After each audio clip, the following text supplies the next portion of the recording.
I'm in probably what's the quietest area of Hong Kong.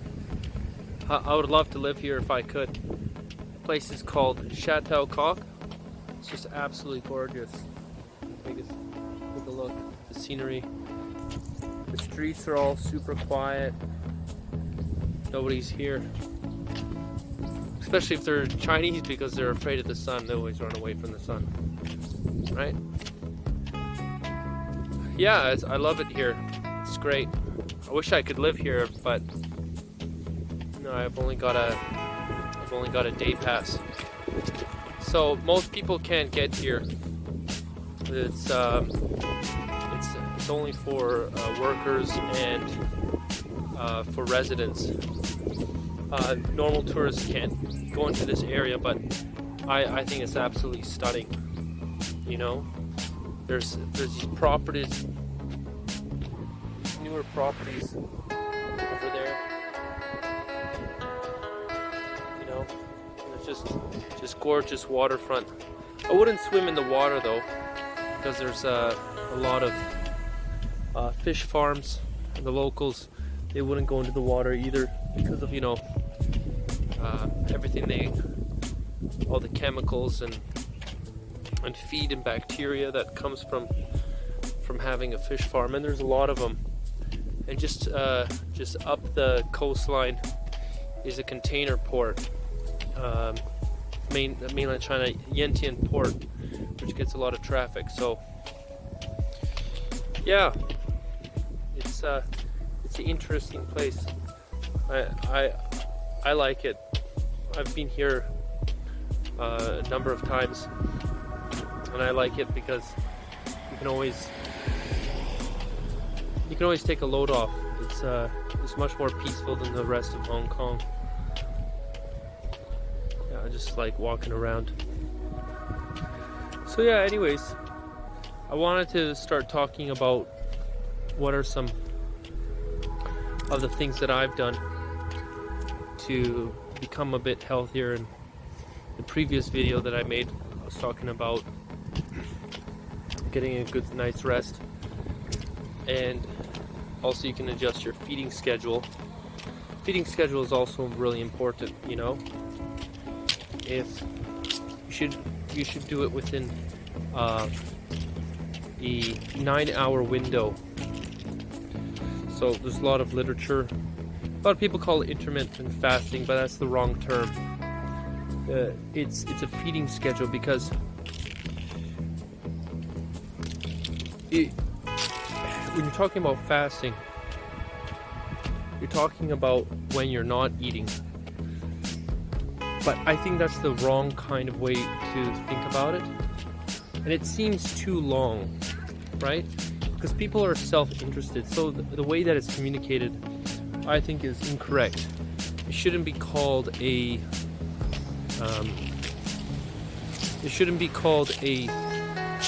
fast, because there's already a negative connotation to it. But if you go, hi, you can eat for 9 hours a day and you can eat whatever you want, I mean, that sounds a lot more inviting versus you cannot eat for 15 hours or 16 hours a day. If it was 16 hours, then you have an 8-hour feeding schedule. So yeah, you do that. Make sure you don't eat 3 hours before going to bed.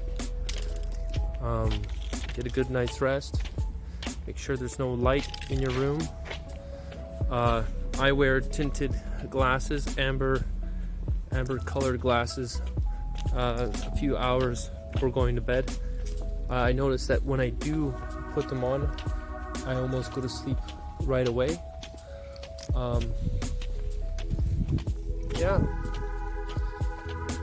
those are just to make sure that you fall asleep.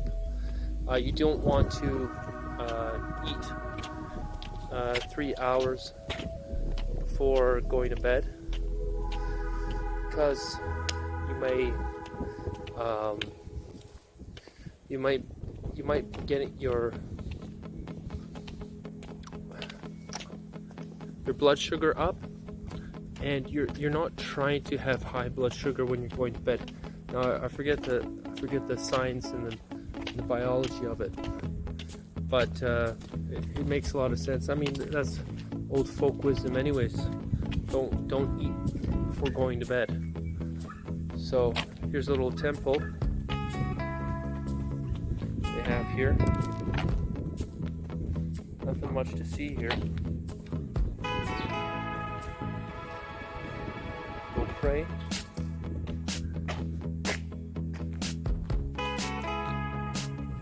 And here are some views.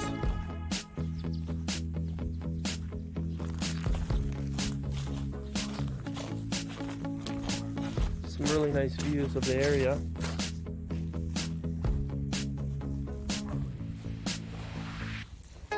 And on that pier over there is a ferry to a quarantined area. I think you have to be mainland Chinese to get there. It's a very strange area, but it's a quarantine of this military camp. A lot of original inhabitants had actually gotten a chance to live there. It's I'm not entirely sure why it's there, but it's probably something I should probably read about before talking about it. There's the Marine Point development. And I was talking about those new buildings. I was talking to my friend. I'd love to get myself a unit here. It's a super peaceful area. It's right next to the fish market. Yeah. So what was I talking about? I was talking about feeding schedules. Make sure you wear those amber glasses. They put me to sleep as soon as I put them on. Taking a few steps here. Gotta focus so I don't fall over on camera. What else do? I chew mastic gum. It's actually changed my face shape a little bit because it's such a tough gum to chew. It's supposed to be also very good for your gut health. If you do have H. pylori, something like 1/2 of people may have H. pylori in their gut. If you knew what H. pylori is, it's a good thing to get rid of. I drink rather Russian style kefir. So I make kefir using high fat milk. I like to use goat milk, but that's hard to find here in Hong Kong. So I use milk from Meiji. It's from Thailand. It's Thai. It's Thai milk. It's got a high fat content, around 4.4%. I use that. So the Russian style of doing it is, so you make the kefir like you normally would, but then you take out the kefir grains and you'd actually mix it up. So it looks a little bit like feta cheese. You mix up the whey and that curdled milk a little bit, and you'd leave it for another day, depending on the temperature of where you are. In Hong Kong, it's almost like 12 hours is enough. Sometimes I leave it for a little bit longer. I'll just make sure that it's in a cooler place, not like next to a windowsill or something like this, right? And then after doing that, I'll make sure to get some kimchi. I'm also brewing kombucha. What else can you do? I have a whole whack load of vitamins. I should probably make a whole nother video for that one. I take a large amount of different supplements. I also followed what's her name? Danica Patrick? Oh no, is that the IndyCar driver? Anyways, I forgot her name, but anyways, she's got a good channel.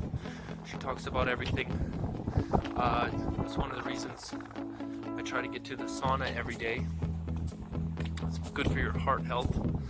I've noticed personally it's good for my eczema. I've suffered from eczema since I was a kid, and it's a little bit little bit tougher for me recently since I got off using steroid creams. So I have to be really careful about what I eat.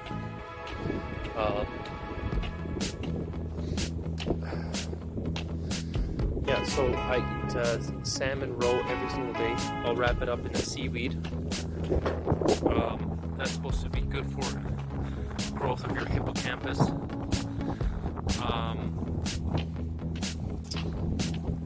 Wow, so many things that I do every day. What else do I do?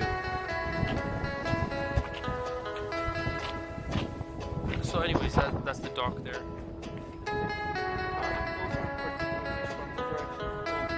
Who might be working and taking care of those fish farms where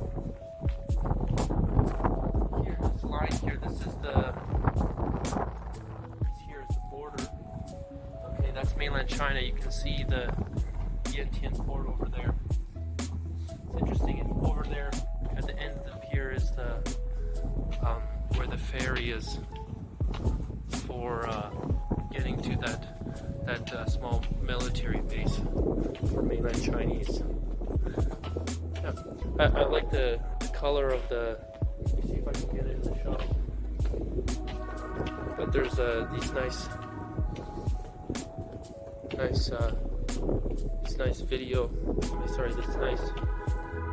houses over there. It looks a little bit like European style.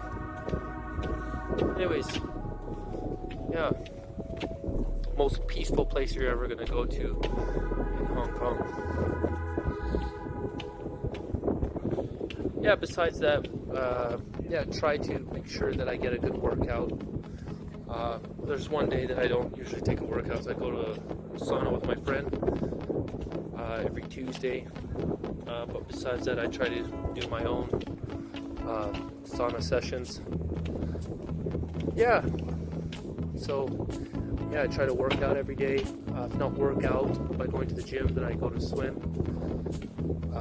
But hey, you know, I'm not perfect, but I'm doing so much. You know, I have an 80-hour work week, so I never really beat myself up about it. Can't do everything, right? I myself, I'm trying to make these videos, but I find it really difficult to make videos like this too. Just maybe because of my confidence or whatever, but yeah, so there's a whole number of things that you could do. But they say, you know, it's not really important what you eat, as long as it's within that feeding schedule. And I always make sure to, if I'm going to eat breakfast, then I'm going to eat a massive lunch and I won't eat dinner. I usually have a habit of skipping breakfast. When I used to, you know, work like labor type jobs when I was younger, I would eat maybe 3 square meals a day, but I don't know, I just find myself getting drowsy, so I'll eat a really big lunch. Maybe I'll feel like wanting to take a nap, you know, like maybe around like 1 o'clock, but then you know, I'll feel alright and I'll have a nice dinner. And yeah, that's about it. Maybe I missed a few things, but it's all pretty much there. There's also, yeah, here it's coming back now. I take collagen peptides. I take turmeric, curcumin, cinnamon powder. But the turmeric and curcumin, it makes such a mess of the kitchen. I've just recently started the habit of just, you know, mixing it up together and just on a spoon and just swallowing the whole bloody thing, because I spend so much time trying to clean it up. It's useless. And I make sure to eat it with pepper so it's more bioavailable. I'll eat a handful of nuts here and there. I mean, as long as it's within the 9-hour schedule.